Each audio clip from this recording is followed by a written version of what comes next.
Bueno, muy buenas tardes, apreciados estudiantes. Nos encontramos aquí a la distancia. Eh, Vamos a atender hoy nuestra clase virtual de esta semana. Si bien estamos en presencialidad, los maestros, de todas formas, ustedes en virtualidad, pues también tienen una responsabilidad y un compromiso, y es de observar primero la clase que va a continuación y luego pues complementar, si es el caso, la realización de las actividades. Recordarán ustedes que la actividad que tenemos propuesta para grado séptimo pues es la elaboración de una maqueta que refleje algunas características importantes de la cultura, o mejor la civilización egipcia de la Edad Antigua.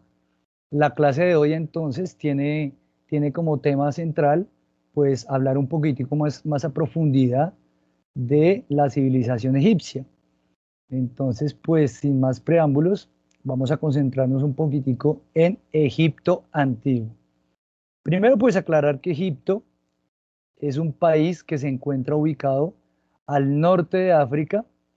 Queda en el norte de África, queda el mar Mediterráneo. Aquí lo vemos en este recuadro, ¿cierto? Aquí vemos el continente africano. Su primer capital fue Memphis, un famoso centro religioso y comercial. Tiene una muy buena posición que queda reflejada en el hecho de que los griegos se refirieran a todo el país por su nombre, por el nombre de Egipto. Los griegos ya lo identificaban. Aquí vemos otra ilustración un poco más grande, donde vemos el continente africano, y en un color naranja observamos donde queda Egipto en la actualidad. En la antigüedad, pues Egipto no tenía estas fronteras. Estas son fronteras de los estados-nación modernos, pero de todas formas quedaba ubicado en el norte del continente africano, ¿cierto? Egipto prosperó durante miles de años, alrededor del año 8000 antes de Cristo hasta el 30 antes de Cristo, como una nación independiente cuya cultura era famosa por los grandes avances en todas las áreas del conocimiento, desde las artes hasta la ciencia y la tecnología, incluso la religión.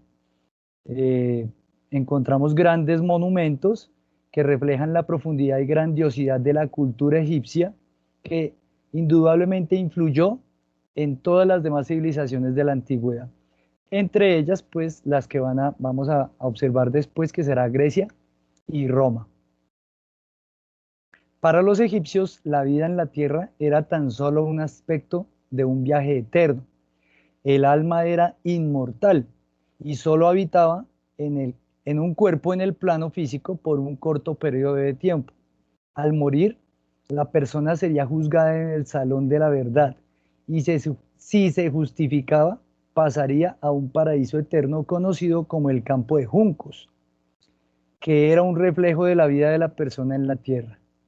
Una vez en el paraíso, la persona viviría en paz en compañía de quienes había amado en la tierra, incluidas las mascotas, en el mismo barrio, junto al mismo río, en los mismos árboles eh, en los que uno creyó perderse, en los que creció, ¿cierto? Incluso lo enterraban con sus propias mascotas. Allí habría que decir, hay un culto a los gatos. Hay un periodo de Egipto en donde los gatos van a ser considerados prácticamente como animales sagrados. Y cuando algún faraón o una persona importante fallecía, lo enterraban, y también enterraban a la mascota. No importaba si la mascota estaba viva, de todas maneras también lo enterraban. Un poquitico de geografía de Egipto antiguo. Pues hay que decir que Egipto estaba dividido en dos grandes regiones: el Alto Egipto y el Bajo Egipto, ¿cierto? En la ilustración, en el dibujo, encontramos que el Bajo Egipto es prácticamente la desembocadura del río Nilo, la desembocadura en el mar Mediterráneo. Son las tierras más bajas, más cercanas al nivel del mar, ¿sí? Mientras que el Alto Egipto, que lo encontramos en la región del centro del mapa y hacia hacia el final del mapa, son las zonas más altas desde donde está el nacimiento, podríamos llamar el nacimiento del río Nilo. Podemos también decir que el concepto de la zona alta y baja, pues también considera una dualidad que es una constante característica durante toda la civilización.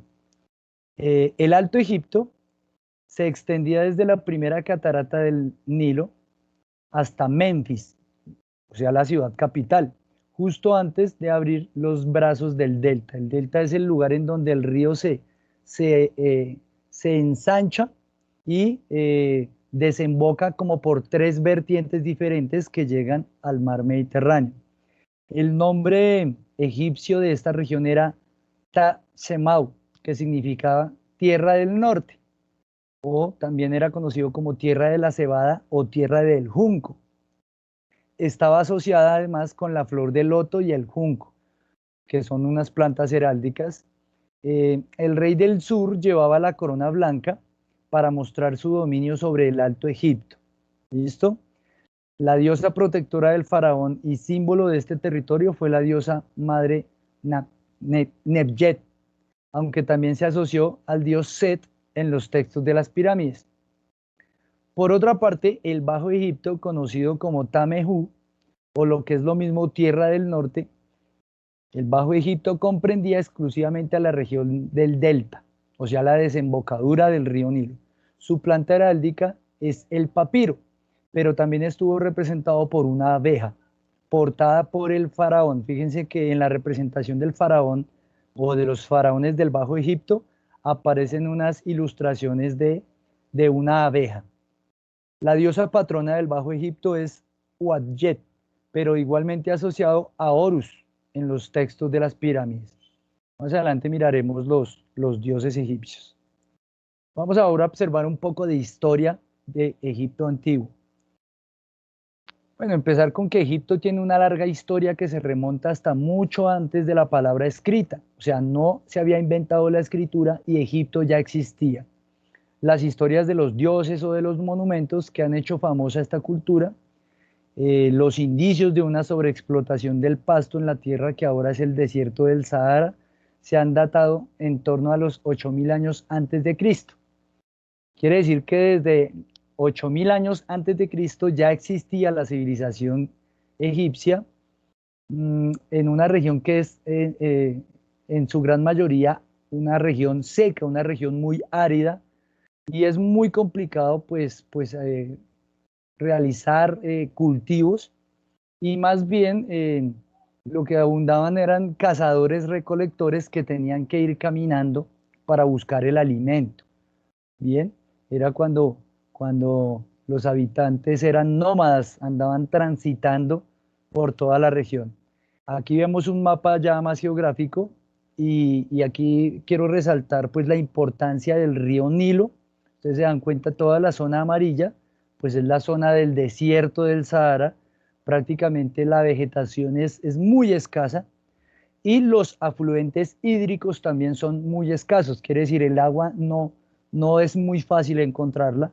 El río más largo de todo el mundo, el río Nilo, pero sin duda alguna el río más importante para toda la civilización egipcia. No es por nada que las principales ciudades egipcias se van a ubicar alrededor o en las orillas del río Nilo. Puede ser en el Alto Nilo, ¿cierto? O en el Bajo Nilo, como lo veíamos en los anteriores mapas. La agricultura organizada comenzó en la región en torno del año 6000 a.C. y las culturas empezaron a surgir alrededor de las orillas del río. Lo decíamos por la importancia, por la necesidad del agua. La historia escrita del país empieza alrededor del año 3400 o 3200 a.C., cuando se inicia la escritura jeroglífica. Van a surgir unas artes, por ejemplo, la momificación, que se practicaba en la ciudad de Hieracómpolis, y también se construían una gran cantidad de tumbas en piedra, pero esto ya va a surgir en el año 3000, 3100 antes de Cristo, van surgiendo las primeras ciudades. Aquí observamos una imagen en donde aparecen los artesanos egipcios.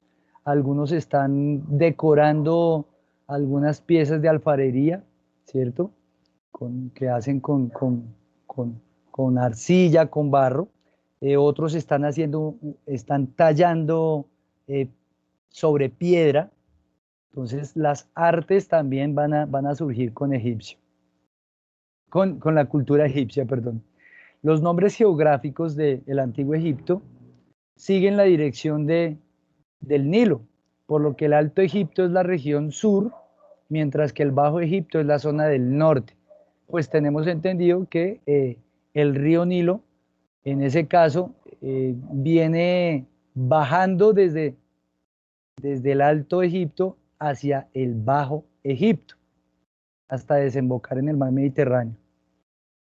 Las ciudades, bueno, como Hieracómpolis, la ciudad en Memphis y la ciudad de Abidos fueron de las más resonadas, las más importantes.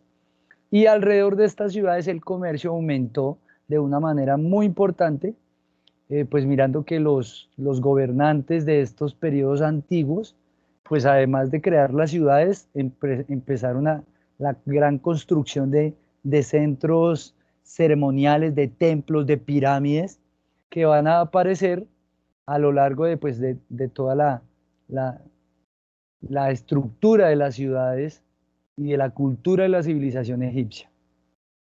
Como les decía, bueno, hablar un poco de los dioses egipcios, pues el mito cosmogónico o cosmológico de la creación egipcia habla de un dios inicial que es el dios Atum, que se presentó en medio del caos antes del principio del tiempo y antes de pronunciar palabra, pues da la creación. Atum estaba acompañado por la fuerza eterna de Eka, que era la magia, personificada en el dios de Eka y otras fuerzas espirituales que animaban el mundo. Eka era una fuerza primordial que infundía el universo y era la causa de que todo funcionara de la manera en que lo hacía. También daba lugar al valor central de la cultura egipcia. Maat, la armonía y el equilibrio. Entonces aquí tenemos a Maat, que era la diosa también de la justicia, la diosa de la verdad, la armonía del universo. Se representaba como una mujer que llevaba en la cabeza una pluma de avestruz. Este era el símbolo del equilibrio, es la pluma que vemos azulita. Y estaba Atún o Atón durante el reinado del faraón Akenatón. En el siglo XIV a.C., Atón se convirtió en el único dios oficial. Fue cuando la religión egipcia es monoteísta. Amón se transformó en Atón, pero este dios no fue adorado después de morir Akenatón, símbolo del sol y los rayos del sol. Más adelante, pues Atón se va a transformar en Ra, pero es más adelante que lo observaremos. Otros dos de los dioses importantes está Sobek, que era el dios del río Nilo, era un dios muy beneficioso, representado como un hombre con cabeza de cocodrilo y una corona. Y está el dios Ptah, dios de la magia y de los arquitectos.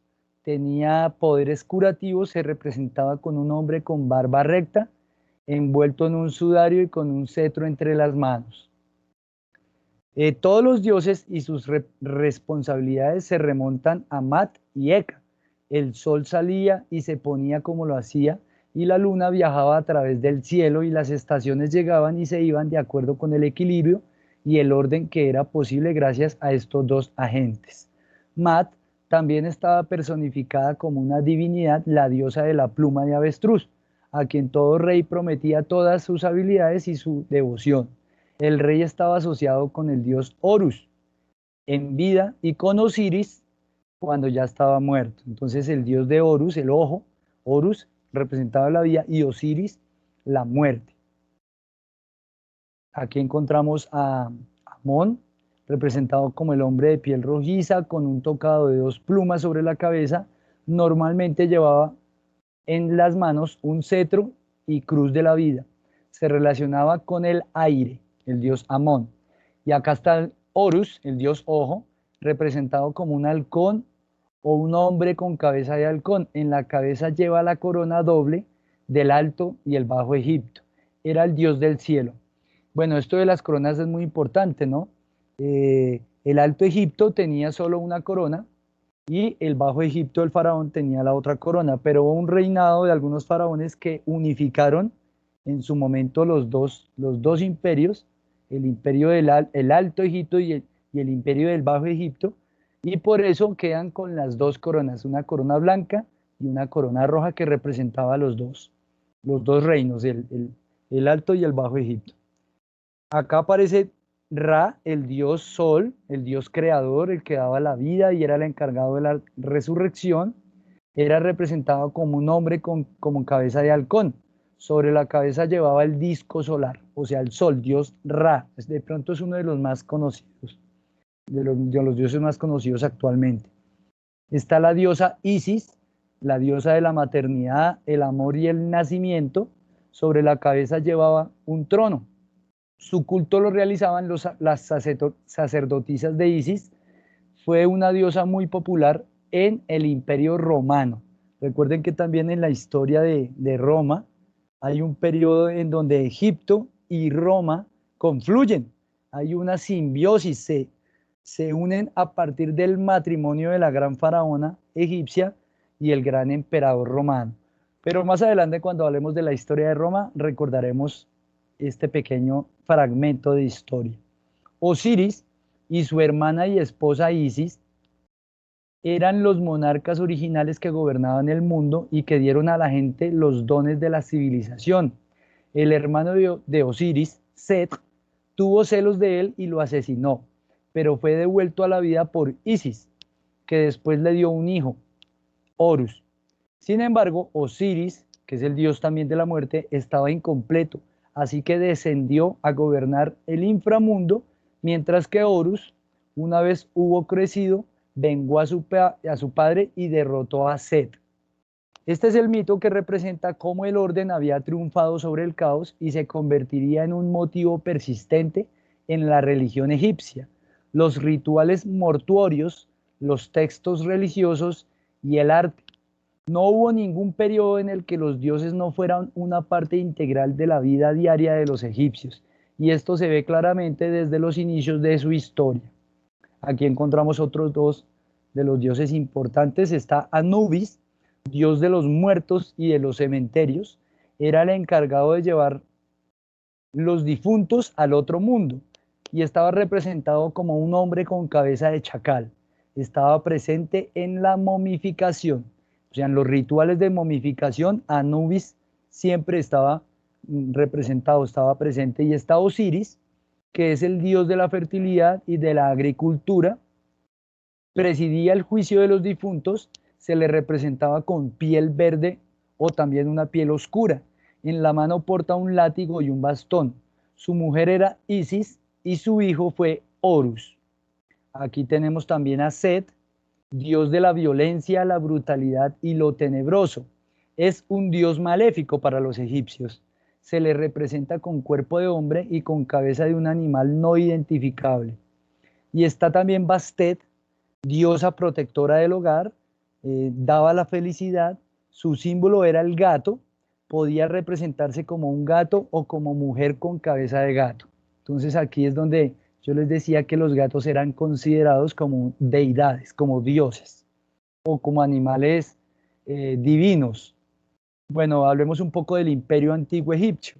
Durante el periodo conocido como Imperio Antiguo de Egipto, estamos hablando del año 2613 al 2181 a.C., la arquitectura era en honor a los dioses, se desarrolló a un ritmo mayor y se construyeron algunos de los monumentos más famosos de Egipto, como las pirámides de Giza o la Gran Esfinge, que más adelante observaremos en unas imágenes.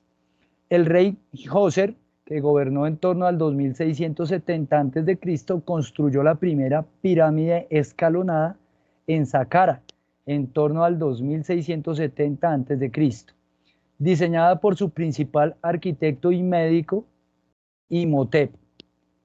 que también escribió uno de los primeros textos médicos que describía el tratamiento para más de 200 enfermedades diferentes y que argumentaba que la causa de la enfermedad podía ser natural en vez de la voluntad de los dioses.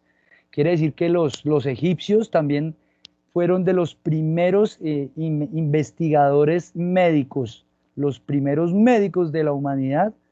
Algunos se ubican aquí en Egipto. Por eso es que ellos desarrollaron el arte de crear momias, de la momificación.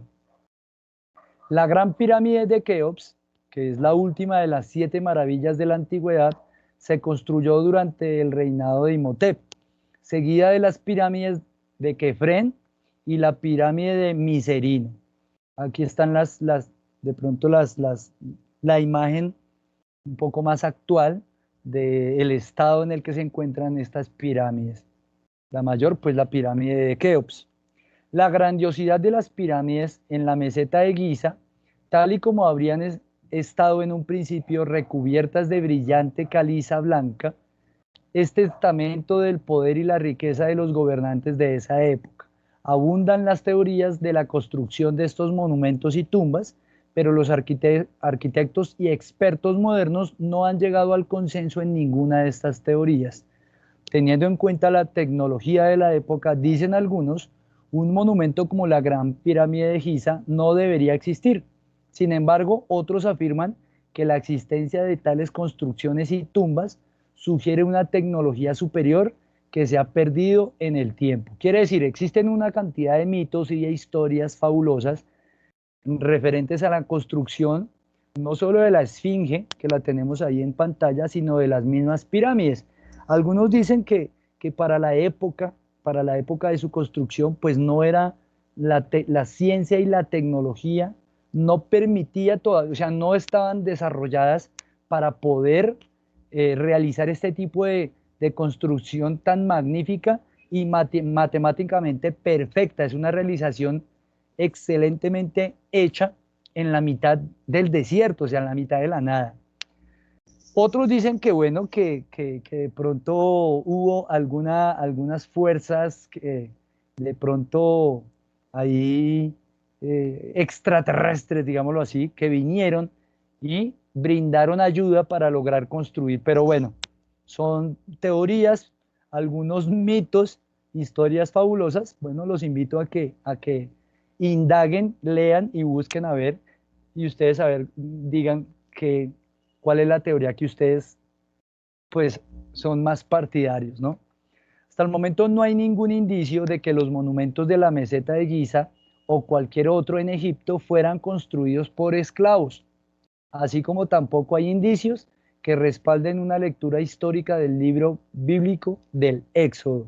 En la actualidad, la mayoría de los expertos rechaza la afirmación de que las pirámides, entre otros monumentos, fueran construidas por esclavos, aunque es cierto que había esclavos de diferentes nacionalidades en Egipto que generalmente trabajaban en las minas. Entonces, hablando de esas teorías, pues dicen que azotaban a una gran cantidad de esclavos para que las construyeran, pero los historiadores, o por lo menos algunos de ellos, dicen que no, que los esclavos pues no tenían los avances para realizar estos monumentos, ¿no?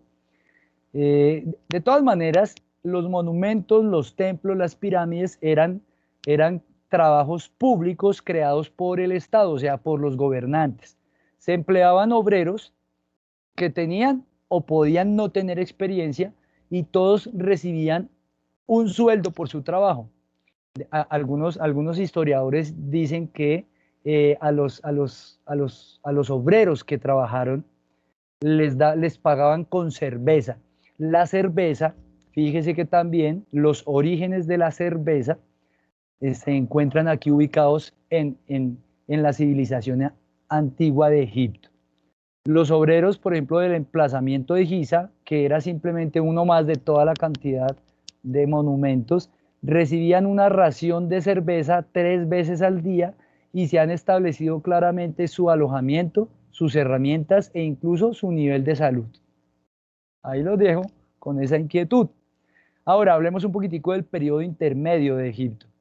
La era conocida como el primer periodo intermedio de Egipto habla del año 2180 hasta el 2040 a.C., vivió un declive del poder del gobierno central tras su colapso.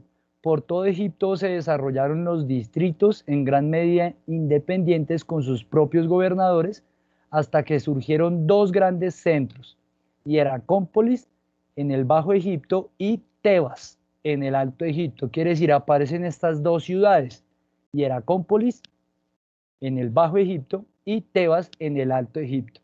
Estas ciudades fundaron sus propias dinastías que gobernaron sus regiones de manera independiente y luchaban intermitentemente la una con la otra por el control supremo hasta en torno al año 2040 a.C., cuando el rey de Tebas, Mentuhotep II, derrotó a los ejércitos de Hieracómpolis y unificó Egipto bajo el gobierno de Tebas. Quiere decir, cuando yo les decía que uno de los faraones utilizaba una corona blanca y el otro faraón utilizaba la corona roja, ¿no? Este es uno de los primeros gobernantes que unifica las dos coronas en una sola y unifica todo el imperio egipcio. Ahora, hay otro periodo que se conoce como el Imperio Medio. Bueno, uno ve ahí algunas imágenes, unos gráficos en donde se ve la gran cantidad de personas que ya habitaban en estas ciudades, los grandes templos que existían, indudablemente la importancia del río Nilo. El río Nilo es vital para la subsistencia de los habitantes de la civilización egipcia. Por ejemplo, hablando de este Imperio Medio, ¿no? El primer ejército fue creado por Amenhotep I, quien inició la construcción del templo de Karnak. Comenzó con Senusret I y por parte de la mejor literatura y arte egipcio se produjeron también en esta época. Sin embargo, esta dinastía se distrajo con problemas internos, lo que permitió que un pueblo extranjero conocido como los Hicsos se hiciera con el poder en el Bajo Egipto y el delta del Nilo. Quiere decir, los Hicsos, que es un pueblo foráneo, no pertenecen a Egipto, sino que es de los alrededores, un pueblo muy misterioso, probablemente de la zona de Siria y de Palestina. Quiere decir, ya Siria y Palestina no está ubicado en África, sino que están ubicados en el continente de Asia. Ellos cruzan hacia Egipto y lo invaden hacia el año 1800 y crean incluso una ciudad, la ciudad de Avaris. Los Hicsos fueron amasando poder hasta que pudieron tomar el control de una parte importante del Bajo Egipto para el año 1720 a.C., dejando la dinastía de Tebas del Alto Egipto casi como un estado vasallo, quiere decir súbdito. Luego ya podemos hablar del Imperio Nuevo. Bueno, en este mapita podemos ubicar no solo el Mar Rojo, que el Mar Rojo está dividiendo la zona de Egipto, esto es en África, donde está el río Nilo, sino que nos divide de Asia. Aquí ya donde está el desierto de Arabia, aquí ya es Arabia Saudita y esto es el continente de Asia, la tierra donde vivían los Hicsos. Amosis I dio comienzo a lo que se conoce como el Imperio Nuevo de Egipto, del año 1570 al año 1069 a.C., que volvió a vivir la prosperidad del país bajo un gobierno central fuerte. El título de faraón para denominar al rey de Egipto proviene del periodo del Imperio Nuevo. Fíjense, aquí en el Imperio Nuevo es donde vamos a empezar a hablar de los faraones. Los grandes monarcas, pues de antes simplemente los podemos conocer como reyes. De pronto de los soberanos egipcios, de los reyes más conocidos que gobernaron durante este periodo y la mayoría de las imponentes estructuras de la arquitectura egipcia, tales como el Remeseum, el templo de Abu Simbel, ahorita miraremos una imagen de Abu Simbel, o los templos de Karnak y Luxor, que son ciudades pirámides, y las tumbas del Valle de los Reyes y el Valle de las Reinas, se crearon o mejoraron de manera significativa durante este periodo de tiempo. Entre 1504 y 1492, el faraón Tutmosis I consolidó su poder y expandió las fronteras de Egipto hasta el río Éufrates en el norte, Siria y Palestina al oeste y Nubia al sur. Quiere decir, Egipto salió de África y alcanzó a reinar ya dentro del continente de Asia. Bien, se expandió enormemente el comercio con otras naciones y fueron 22 años más o menos de paz y prosperidad de Egipto. Aquí vemos una imagen del templo de Abu Simbel, que está a orillas del río, ¿cierto?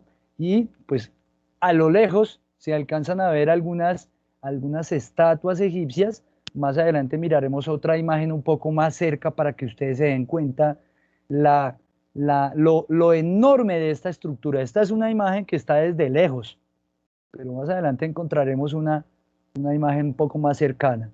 El sucesor Tutmosis III continuó con sus políticas, aunque intentó borrar cualquier recuerdo de la emperadora anterior, de la faraona, ya que se cree que no quería que sirviera el modelo para otras mujeres porque se consideraba que solo los hombres eran dignos de gobernar. Para cuando murió en 1425, Egipto era una nación grande y poderosa. Esta prosperidad llevó, entre otras cosas, a un aumento de la fabricación de cerveza de muchas variedades diferentes y a más tiempo para el ocio y para el deporte.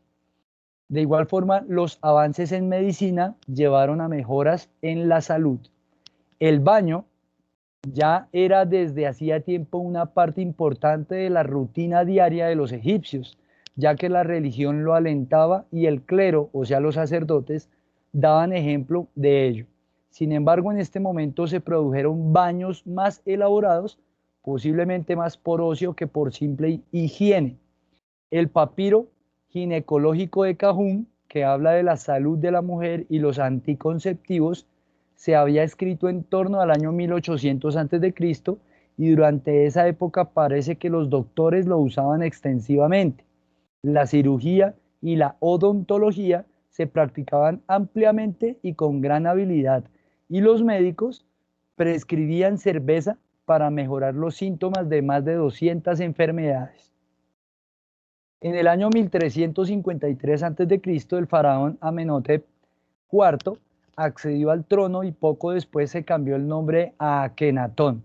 Akenatón significaba el espíritu vivo de Atón. Recuerden que Atón es uno de los principales dioses egipcios, para reflejar su creencia en un solo dios, en el dios Atón. Los egipcios, como ya se ha dicho, tradicionalmente creían en muchos dioses, ya vimos algunos, cuya importancia influía en todos los aspectos de su vida. Entre las deidades más populares se encuentran Amón, Osiris, Isis, Hathor, entre otros. El culto de Amón en aquel momento se había hecho tan rico que los sacerdotes tenían casi tanto poder como el faraón. Akenatón y su esposa Nefertiti renunciaron a las creencias religiosas tradicionales y las costumbres de Egipto e instauraron una nueva religión basada en el reconocimiento de un solo Dios, el rey Atón. Aquí vemos unas imágenes de cómo eran las mujeres, cómo eran los peinados y algunas decoraciones, ¿no? Bueno, volviendo a Akenatón, fue el primer gobernante en decretar un estatuario y un templo en honor a su esposa, Nefertiti, en vez de solamente a él mismo y a los dioses, y utilizó el dinero que antes iba a parar a los templos para crear obras públicas y parques. El poder del clero, o sea, los sacerdotes, cayó bruscamente a medida que fue creciendo el del gobierno central, o sea, el del faraón Akenatón. A su reinado le siguió el de su hijo, el gobernante egipcio más fácilmente reconocible hoy en día, el faraón Tutankamón, que gobernó en torno al año 1336 a.C. Algunos historiadores dicen que hasta el año 1327 a.C. En un principio recibió el nombre de Tutankatón, ¿sí?, como reflejo de las creencias religiosas de su padre, que creía en Atón. Pero cuando ya era mayor, se cambió el nombre a Tutankamón para honrar al ancestral dios Amón, que era otro dios. Volvió a restaurar los templos, se deshizo de todas las referencias de su padre, que creía en un solo dios, y devolvió la capital a Tebas. Su reinado se truncó o terminó a causa de su muerte, y hoy en día lo que más se conoce de él es la grandiosidad intacta de su tumba, la tumba de Tutankamón, que fue descubierta en el año 1922. Esto ya es 1922 después de Cristo, o sea, estamos hablando del siglo XX. Eso fue una sensación cuando encontraron la tumba de Tutankamón. Sin embargo, después de Tutankamón aparece quizá el gobernante más conocido y más importante de todo el imperio nuevo egipcio, que fue Ramsés II, el faraón, el gran Ramsés, también conocido como Ramsés el Grande. Él comenzó con unos proyectos de construcción y elaboración de más templos, y además es muy famoso por la famosa batalla de Cádiz en 1274 entre Ramsés II de Egipto y Muwatalli II de los hititas. Los hititas son otro de los pueblos extranjeros que también andaba constantemente enfrentándose contra Egipto. De todas maneras, Ramsés en esta ocasión venció a los hititas y regresó como el campeón del pueblo. Finalmente fue considerado como un dios. En muchas de sus obras pues hacen estatuas. El templo de Abu Simbel, que ya lo veíamos hace poco, fue construido para la reina Nefertari. Está representando la batalla de Cádiz, que fue creada, o mejor, fue guiada por Ramsés, y Ramsés pues le dedicó a Nefertari este templo. Entonces aquí vamos a ver la imagen de la entrada. Esta es la imagen de la entrada del templo Abu Simbel. Usted se da cuenta cómo es de grande las estatuas. Vea el tamaño de las personas. Acá están entrando algunos turistas, para que usted se dé cuenta nomás el tamaño de la puerta. Es más o menos unas 2, 3, 4, como unas 6 personas, unas encima de otra. O sea, una vaina. Imagínese la estatua, cuántos metros de altura tendrá este templo, y está dentro de la montaña. Ramsés II llegó a ser conocido por las generaciones posteriores como el Gran Ancestro. Reinó durante tanto tiempo que sobrevivió a la mayoría de sus hijos y mujeres. Con el tiempo, todos los súbditos llegarían a haber nacido con él, y fue quizá el único gobernante que toda una generación conoció. Vivió alrededor de 96 años, y pues es uno de los más grandes gobernantes de Egipto. Aquí ya tenemos algunas imágenes que se encuentran dentro de los templos egipcios. Y pues bueno, por el día de hoy vamos a dejar ahí la primer parte de esta clase, que queda grabada, para que no se aburran con esta cantidad de datos históricos. Bueno, para la próxima semana continuaremos con la clase de historia de Egipto antiguo, y empezaremos con la decadencia del imperio y la llegada de Alejandro Magno, en que va a ser uno de los personajes famosos. Que Alejandro Magno ya no pertenece tanto a Egipto, aunque Alejandro Magno conquistó a Egipto, llegó en su grandeza, es uno de los grandes conquistadores de la Edad Antigua. Sí, conquista Egipto, pero Alejandro Magno está más ligado a la tradición y a la historia de Grecia. Bien, más adelante, cuando lleguemos a hablar de Grecia, pues recordaremos otros ítems importantes de Alejandro Magno. Bueno, pues apreciadas estudiantes y apreciados estudiantes, recordar entonces que tenemos una actividad. Espero que ustedes estén avanzando en este momento. Ya vamos a mitad de esta semana.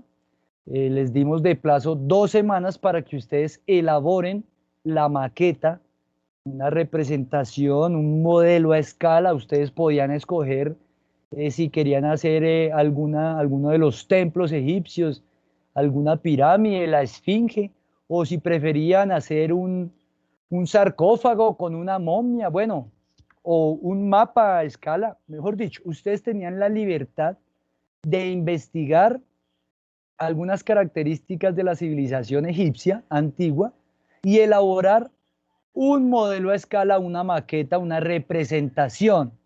Entonces, es algo práctico. Espero que ustedes ya hayan iniciado con este trabajo. No le vayan a decir a sus papás que es que no tienen tareas sociales, porque en realidad ustedes saben que tienen una tarea bastante importante y es hacerla. Tienen que hacerla. No escribirla, no sacarle fotocopias, no me sirve un dibujo. En este caso ya habíamos hecho dibujos en otras tareas. Entonces no se valen los dibujos. Tienen que hacer una representación, un modelo a escala, una maqueta, un diseño, eh, explotando toda la creatividad, los recursos, los materiales que ustedes quisieran utilizar, si eran reciclables, si no lo eran, con, mejor dicho, en total libertad y de creatividad. Entonces espero que eso ya esté avanzado, porque para la próxima semana, pues ya ustedes deben entregarla terminada. ¿Listo?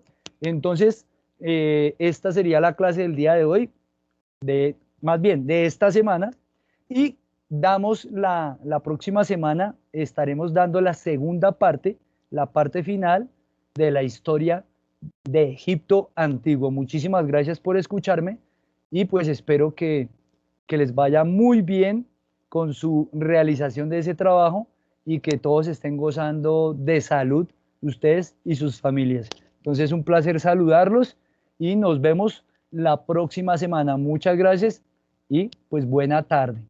Hasta la vista, babies.